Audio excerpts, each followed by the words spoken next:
ডাক দিয়ে কয় বাতিদারি,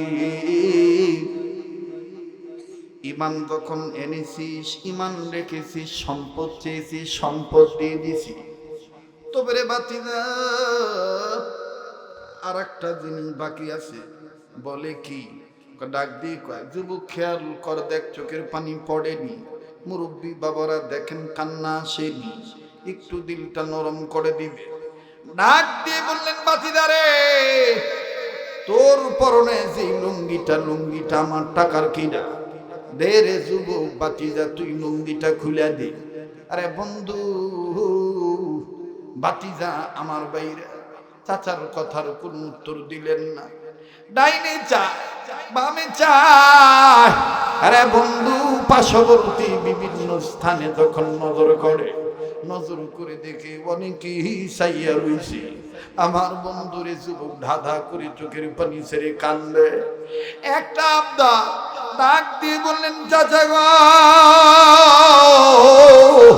এই পরনের লুঙ্গি খুইলা দিলে আমি যুবক মানুষ, আমার শরমের জায়গাটা বার হয়ে যাইব। চাচা গো, আমি বস্ত্রহীন হইয়া গেলে, বিবস্ত্র হইয়া গেলে মানুষ আমারে থু দিবে, ঘৃণা করবে, মানুষ আমার অবজ্ঞা করবে। ও চাচা, এই লুঙ্গিটা না দিলে কি হয় না গো চাচা? এবার চাচা ডাক দিয়ে বলতেছেন, বাতিদারে, এতই তো নিজের লজ্জারে ভয় পাও, এতই যদি শরমরে ভয় পাও, তাইলে তুমি ইমান ছাইরা দাও, তোমারে আরো ভালো কাপড় দিব, আরো ভালো সম্পদ দিব। এবার বন্ধুরি বাতিদা মাথাটা নিচের দিকে দিয়া, চোখ নজর আমার বন্ধুগণ জমিনের দিকে দিয়া, পায়ের বুড়া আঙ্গুলের দিকে নজর দিয়া কান্দে, আর জমিনের দিকে তাকায় বলে, জমিন রে। আবার আকাশের দিকে তাকায়, আকাশের দিকে তাকাইয়া আকাশের মালিক আল্লাহকে ডাক দিয়ে বলে, আল্লাহ গো, ইমান আনছি বিদায়, আমল করার ইচ্ছা পোষণ করছি বিদায়, খাইরুল বারিয়া হইতে চাইছি বিদায় গো আল্লাহ। আমার এখন সব সম্পদ নিয়ে গেছে, আবার লুঙ্গিটাও নিতে চায়। বলছিলাম লুঙ্গিটা দেব না, আমার চাচা বলে দিল লুঙ্গি যদি রাখতে হয় তাইলে ইমান ছাইরা দে, লুঙ্গির চাইতে আরো ভালো কাপড় দেব। ও মালিক,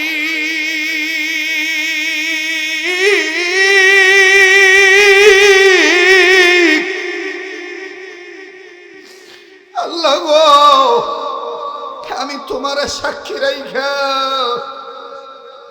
আমি আমার ইজ্জতের দিকে না তাকাই চাচারে বইলে দিলাম, চাচা গো, ইমান আমল মজবুত করতে যাইয়া, খাইরুল বারিয়া হইতে যাইয়া, দুনিয়া কেরাতে ভদ্রলোক সাজতে যাইয়া, চাচা গো, ইমান রে বানাইলাম সঙ্গী, নেন নেন খইলা দিলাম পরনের লুঙ্গি।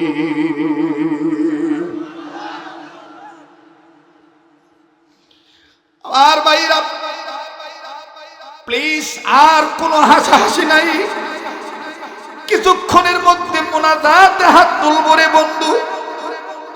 এক পুরা চোখের পানি দেখেন শেষমেশ ফালাইতে পারেন কিনা। যখনই বাতিদা এইভাবে বলল, চাচা গো, খুইলা দিলাম পরনের লুঙ্গি, ইমান রে বানাইলাম সঙ্গী। ও বাজান, আমরা সমাজও দেখবেন কিছু লোক এইরকম আছে, সাথে থাকলে বানায় সঙ্গী, মতের বিরোধিতা করলে মিথ্যা মামলা দিয়ে দেয়, অনেকেই বইলা দেয়ারা হলো জঙ্গি। কথা বলেন ঠিক না বেঠি? আরে বন্ধু,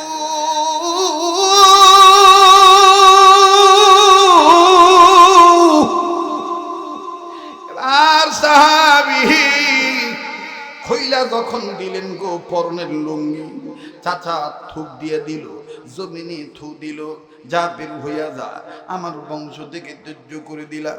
বাজান রে, এই যুবক কই যাইব? এই যুবক মানুষ 17-18 বছরের যুবক মানুষ, কোনো মতন লজ্জাটা ঢাকিয়া, কোনো দিকে না তাকাইয়া, হাঁটি হাঁটি পা পা করিয়া দ্রুত গতিতে একটা দৌড় মাইরা যায়, আর ডেকে ডেকে বলে, আল্লাহ, যার চেহারা দিকা পাগল হইয়া দুনিয়ার লোভ লালসা বাদ দিয়া দিলাম, ও আল্লাহ দুনিয়ার ভদ্রতার লাথি মারলাম, তোমার বয়ান খয়রুল বারিয়া মানিয়া নিলাম। আল্লাহ গো ঈমান আমল রে আমি সঙ্গী বানাইলাম গো আল্লাহ। এই নবীজির দরবার আমি যাব, নবী মুহাম্মদের দরবার আমি যাব। তবে রে মালিক আমার এখান থেকে মদিনা বহু দূরের রাস্তা গো আল্লাহ, এইভাবে উলঙ্গ হয়ে যাইতে পারবো না আল্লাহ গো। যাই যাই যাই সৎমার দরবারে যাই, মায়ের কাছে যাইয়া আমি একটা চাদর বা লুঙ্গি নেব, লজ্জা স্থানটা ডাকিয়া চইলা যাব রাসূলুল্লাহর দরবারে। আর আসবো না, আর আসবো না, এই দেশে আর আসবো না আল্লাহ, চলে যাব মদিনা। বাজার লম্বা কথা সংক্ষেপ করে দিলাম। এবার আস্তে করে যখন চলে গেল বাড়িতে, সৎমা দূর থেকে দেখতেছেন কে জানি উলঙ্গ হয়ে আসতেছে। মা বুঝতে পারলেন এটা না আমার স্বামীর, আমার স্বামী, আহারে আমার সন্তান, আমাদের পরিবারের সন্তান, জোয়ান পোলা এইভাবে উলঙ্গ হয়ে আসতেছে, এইভাবে উলঙ্গ হয়ে আসতেছে। ব্যাপার কি কিছুই বুঝলাম না। আসুক আমি তারে জিজ্ঞেস করবো। আর বন্ধু পোলাটা যুবকটা ইমানদার আমলদার ব্যক্তিটা যখন আমার বাইরা মায়ের কাছে ইশা দাঁড়াইল, মা আমার বন্ধুগণ দুই হাতের তালু দিয়া চোখ দুইটা বন্ধ করলো, শরম পাইয়া জবান খুইলা ডাক দিয়ে বলল, ও বাবা তুমি জোয়ান মানুষ, তোমার এই অবস্থা কেন? তোমার পরনে কেন কাপড় নাই? আমার বাইরে ছেলেটা কান্দার ডাক দিয়ে বলে, মাইও গো আমার মা নাই, বাবা নাই, মা গো এখন আল্লাহ রসুল ছাড়া আমার আপন কেউ নেই। ও মা ঈমান আনার কারণে পরনের লুঙ্গিটাও চাচা আমার দেয় নেই, লুঙ্গিটাও খুইলা রেখা দিছে। মা গো আমনেল্লার রয়েছি, আমনের দরবারে আইছি। ও মা আমনের বাইতে আমি থাকতাম না, আমনেরে আমি আমার বোঝা বানাইতাম না, আমনেরে আপনার বোঝা আমি আমারে বানাইতাম না গো মা। মা খানা চাই না, শোয়ার জায়গা চাই না, থাকার জায়গা চাই না গো মা, দাও না মা একটা কাপড় দাও গো মা। আমি যুবক মানুষ, শরমটা ডাকমো, মদিনের উদ্দেশ্যে রওনা দেও। আরে বন্ধু মা জননী কান্দার ডাক দিয়ে বললেন, বাবারে তুমি জানো তোমার বাবা এমন গরিব মানুষ, আমার বাড়িতে তেমন কোনো চাদর নাই, তেমন কোনো পরনের কাপড় নাই, তবে রে বাবা চাইছো তখন না দিয়া পারবো না বাবা গো, আমি তোমার বাবার রেখে দাও একটা কম্বল, এই কম্বলটারে দুই ভাগ করলাম। ও বাজান কিতাবের বর্ণনাকারী বর্ণনা করেন, মুসান্নিফগণ জিম্মাদারি পালন করে লেখেন, আমার বন্ধুগণ আধাটা কম্বল, একটা কম্বল অর্ধেক করলেন, আধাটা কম্বল মা রাখলেন, আধাটা কম্বল সৎফলারে দিয়ে দিল। এই যুবক মানুষ আধাটা কম্বল আমার বন্ধুগণ কোন মতন লজ্জা ডাকলো, হাঁটুর নিচেও আমার বন্ধুগণ কাপড়টা আসলো না। এইভাবে দরিয়া বহু দূরের পথ পাড়ি দিয়া গেলেন সোনার মদিনায় চলিয়া। যারে পায় তারে জিগায় রসুল কই, যারে পায় তারে জিগায় নবী কই। এরে বন্ধু একজন যুবক ডাক দিয়ে কয়, রসুল এই সময় বাইরে পাইবা না, নবীজি আসহাবে সুফার মধ্যে তার সাথীদেরকে তালিম দিচ্ছে, প্রশিক্ষণ দিচ্ছে, এইভাবে তারা তালিমের মধ্যে ব্যস্ত আছে। আস্তে করে যুবক চলে গেল মসজিদে নববী। ও বাজান আসহাবে সুফার কাছে, আসহাবে সুফার কাছে যাইয়া গেটের কাছে দাঁড়াইয়া হাও বলে না, নাও বলে না, রাসূলুল্লাহর চেহারার দিকে তাকাইলেন। এত সুন্দর চেহারা বর্ণনাকারী বর্ণনা করেন, এই আমার বন্ধুগণ এই সাহাবী নিজের পেটের মধ্যে থাবড়ায় আর কান্দে, চোখের পানি মুছে। কে জানি জিজ্ঞাস করেছিল, কেরে কান্দস, কেরে পেটের মধ্যে থাবড়া মারো? ডাক দিয়ে কয়, পৃথিবীর মানুষেরই কয়েকদিনের ক্ষুধার্ত আমি মায়ের দরবারে গেছিলাম, বাবার বিদায় গেছিলাম খাউন পাই নেই, ক্ষুধা লইয়া নবীজির কাছে আইছি। কি বলবো রে পৃথিবীর মানুষ, আল্লাহর কসম করে বলি, খৈরুল বারিয়ার গুণ অর্জন করতে যাইয়া রাসূলুল্লাহর দরবারে দাঁড়াইয়া হাজার কয়েকদিনের ক্ষুধা নিয়া যখন আমি নবীজির চেহারার দিকে তাকাইলাম, আল্লাহর কসম করে বলি আমার সব ক্ষুধা নিবারণ হয়ে গেছে। একটু জোরে বলেন না আল্লাহু আকবার। আমার ভাইরা আমার ক্ষুধা যখন নিবারণ হয়ে গেল, এই সাহাবী চুপচাপ করে দাঁড়ায় আছে, আর ডাক দিয়ে বললেন আল্লাহ। লম্বা হয়ে যেতেছে ভাই। আমার বন্ধুগণ, আমার ভাইরা আস্তে করে ডাক দিয়ে বলতেছেন আল্লাহ, নবীর চেহারাটা কি আমার বরাবর আসবে না? হঠাৎ করে নবীজি যখন দেখলেন জীর্ণ শীর্ণ চেহারা নিয়া, গায়ে ময়লা, মুখে ময়লা, আমার বন্ধুগণ কেমন জানি ময়লা দেখা যায়, আবার দেখা যায় অর্ধলঙ্গ, পুরা শরীরে কাপড় নাই। এ বাজান ঘাবড়াবেন না, আপনারা জানেন এই পাগলটার একটা বদ অভ্যাস হলো, রাত্র যত গভীর হয় পাগলটার কণ্ঠ তত ক্লিয়ার হইয়া যায়। কথা বলেন ঠিক না বেঠি? আরে বন্ধু, এই সাহাবী চেহারার দিকে যখন আল্লাহ রাসূল তাকাইলেন, আল্লাহ রাসূল তালিম বন্ধ করে দিলেন। বন্ধ করে দিয়া সোজা এই বালকের দিকে আসলেন, যুবকের কাছে আসলেন। আয়েশা দেখতেন চেহারাটা কেমন জানি কাদা মাটি লাগানো, ধুলাবালি লাগানো। ও বাজান, চোখ ভিতরে পেটটা পিঠের সাথে লেগে রয়েছে। আল্লাহ নবী ডাক দিয়ে কয়, তুমি কে গো? তোমার বাড়ি কই? তোমার এই অবস্থা কেন? এই সাহাবী ডাক দিয়ে বলে, নবী গো, আমার নাম আব্দুল উজ্জা। ঈমান আনার কারণে চাচা সব সম্পত্তি নিয়ে নিজে পরনের লুঙ্গিটাও আমারে দিছে না। আল্লাহ রাসূল ডাক দিয়ে বললেন, রে আব্দুল উজ্জা, যেই ছেলেটা, যেই বান্দাটা ঈমান আনতে যাইয়া দুনিয়ার সম্পদের মাথায় লাথি মারে, আমি আল্লাহর রাসূল বলে দিলাম সে কোনোদিন উজ্জার গোলাম হতে পারে না। তার নাম আমি নবী রাইখা দিলাম আব্দুল্লাহ। আরো জোরে বলেন না সুবহানাল্লাহ। আর আমার নবীজি, আমার এই আব্দুল্লাহ রে জায়গা করে দাও, আসহাবে সুফার ভিতরে জায়গা করে দাও। এবার আসহাবে সুফার মধ্যে জায়গা হয়ে গেল। ও বাজান, সকালবেলা বুড়া জওয়ান কিছু সাহাবী, ও বাজান সংক্ষেপ করে দিচ্ছি, কিছুক্ষণের মধ্যে মুনাজাতে হাত তুলব। কথাটা ক্লিয়ার করার জন্য, বোঝানোর জন্য বলছি। ঈমান আমল যখন আপনি সঠিক করবেন, তখন আপনি খৈরুল বারিয়া দুনিয়া এবং আখিরাতে ভদ্র হইতে পারবেন। আরে বাবাজি, আসহাবে সুফার মধ্যে যখন এই যুবক সাহাবী স্থান পাইল, সকালবেলা বুড়া জওয়ান অনেক সাহাবী আল্লাহর বান্দাগণ নবীজির দরবারে যাইয়া ডাক দিয়ে বললেন, ইয়া রাসূলুল্লাহ, ইয়া হাবিব আল্লাহ, একটা অভিযোগ এই কোন পাগল আমাদের কাছে ঢুকায় দিয়েছেন। বলে কি হইছে? বলে সারা রাত এমন ভাবে আল্লাহর জিকির করে, এমন ভাবে কোরআন তেলাওয়াত করে,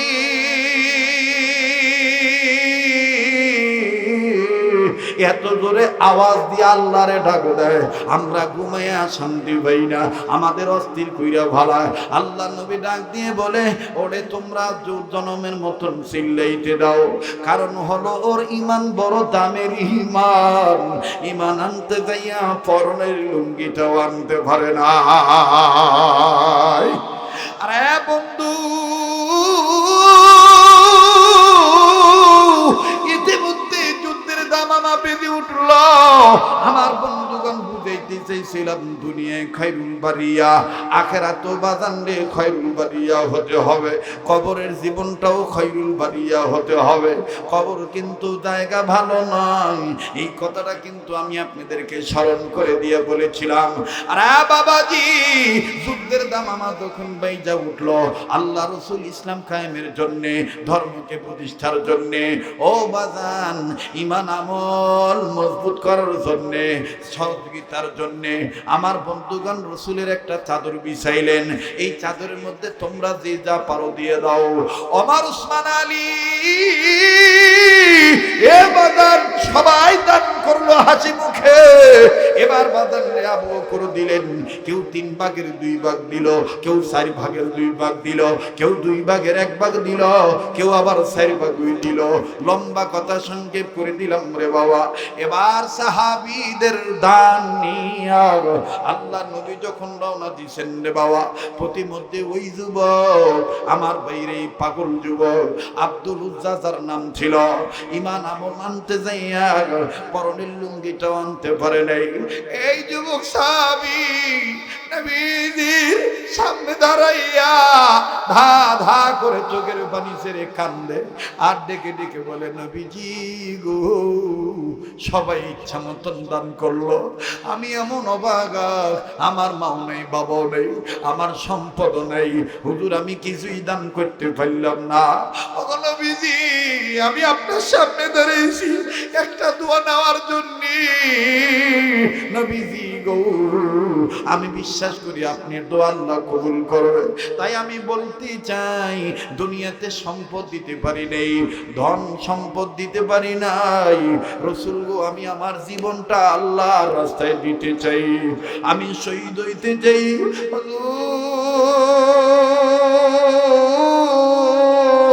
আপনি আমার জন্য দোয়া করেন, আল্লাহ যেন আমার শহীদি মওত দেয়। হুজুর আপনি আমার জন্য দোয়া করেন গো হুজুর।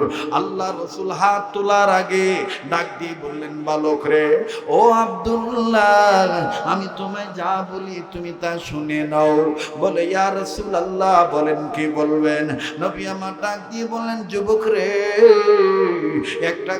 একটা গাছের বাকলানো চামড়ানো, আর এই যুবক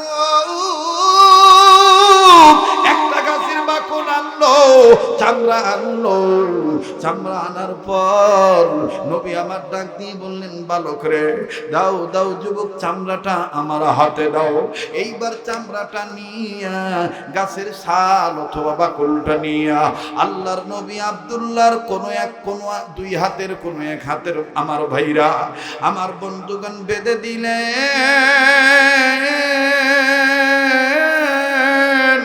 আর আল্লাহর কাছে কেঁদে কেঁদে হাত তুলে দোয়া করলেন, আল্লাহ গো, ও আমার আল্লাহ, একটা ডাক দেন না, আল্লাহ, আল্লাহ গো, ও আমার আল্লাহ, আমি তোমার কাছে এই আব্দুল্লাহর জন্য দোয়া করলাম। আব্দুল্লাহ চাই জীবন দিয়ে শহীদ হওয়ার জন্য, আমি আল্লাহ, আমি রসুল তোমার দরবারে বলে দিলাম, আব্দুল্লাহ রক্তকে আমি নবী হারাম ঘোষণা করে দিলাম। যুবক ডাক দিয়ে বললেন, নবীজি গো,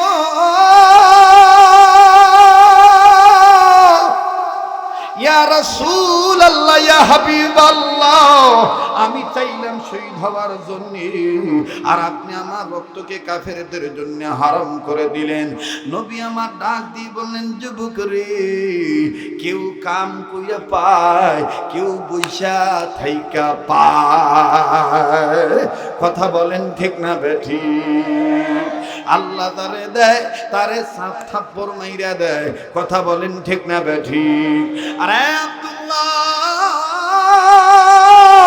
তোমার ঈমান, তোমার আমল আল্লাহর দরবারে এমন ভাবে কবুল হইয়া গেছে, আমি নবী বলে দিলাম, তোমার যুদ্ধে যাওয়া লাগবে না, তোমার 1 ফোঁটা রক্ত দিতে হবে না ইসলামের পক্ষে।